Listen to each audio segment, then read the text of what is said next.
eri bilan urushib, diqqat bo'lib, rashk qilib, asabiylashib, kasal bo'lib yurgan ayollar diqqatiga.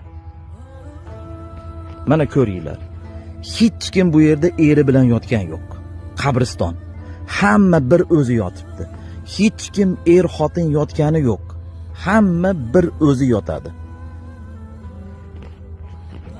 Bir kun kelib olamdan o'tganingizda, bir kun kelib olamdan o'tsangiz, eringizga aytsa, shu ayol sizni juda ham yaxshi ko'rardi. Siz uchun jonini berishga ham tayyor edi. Sizni rosa rashk qilardi. Keling, bir kun birga yotib bering ayolingiz bilan desa, eringiz bir kun emas, bir soatdan birga yotib bera olmaydi. Bir o'zingiz yotasiz.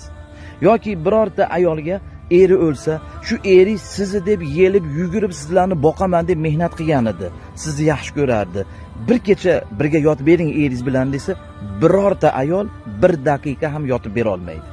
Hamma bir o'zi keladi. Bir kun kelib ajraysiz. Hamma bu yerda bir o'zi yotadi.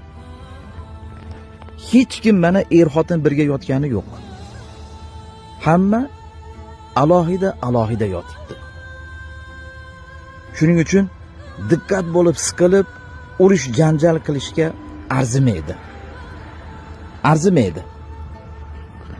Hech kimga bermayman, hech kimga bermayman deb urush janjal qilib yuramidingiz? Bir kun kelib berib qo'yasiz. Bir kun kelib tashab ketasiz. Ana shuning uchun hadeb diqqat bo'lib, siqilib urush janjal qilavermasdan o'zingizni o'ylang. O'zingiz uchun yashang. Chunki bu yerga bir o'zingiz kelib yotasiz.